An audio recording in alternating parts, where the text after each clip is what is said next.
Hello लोगोफोर, welcome to जुलि blog channel. नोंथांमोन बयखौबो आंनि चेनेलाव फिन बरायबावनाय थाबाय गोदान मोनसे भिडिअजों। दा आङो बे समाव थांगासिनो सिडलियाव थांगोन आरो आं सिडली टु काजलगाव थाबायगासिनो आं गामिनि लामायाव दङ दा लोगोफोर। एसे बेरायहैनोसै आरो माइ गायनानै एकदम सावथाल गथ' बायदि नुखाबायना महर गैयिजों बेनिफ्राय आरो माइ गायनानै गोसोम जानाय आरोना माइ गायनानै गोसोम जानायजों ओमफ्राय महर गैयिजों सावथाल गथ' बायदि नुबाय आरो गारि गाबनाय बायदि खोनालायलांबाय। जों गामिनि साल बागान मोनबाय आं। नोंथांमोनहा आंनि भिडिअखौ मोजां मोनदोंबा नायलांबाय थादो। आं भिडिअखौ स्टार्ट खालामबाय आरोना थाबायगासिनो।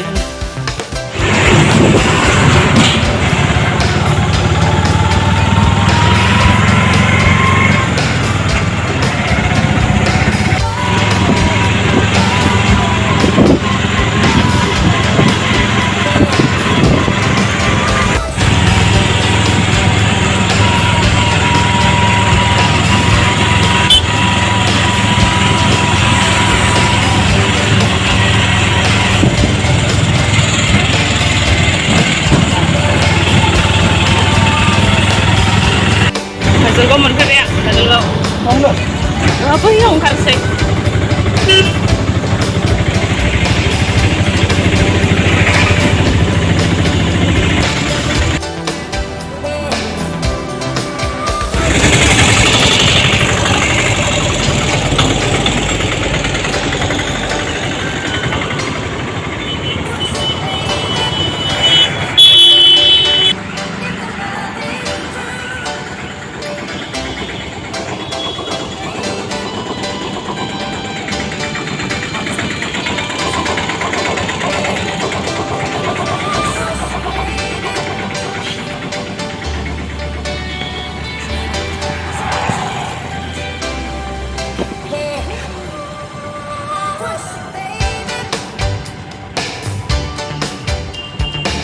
काजलगाव गावलिया बिकास बेंकआव थांगासिनो आङो।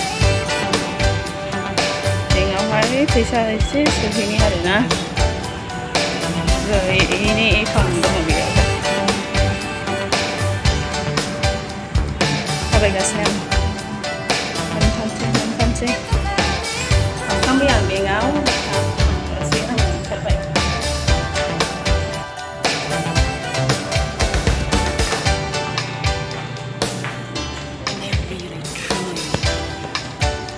हाबखांबाय आं बेंकआव। थांसै दखानाव एसे मेथाइ जानोसै माबा माबि लानोसै थांसै। जाबाय आंना खामानिया जोब्बाय। न'आव थांसै। न'आव थांनो गारि गाखोफिनबाय आङो।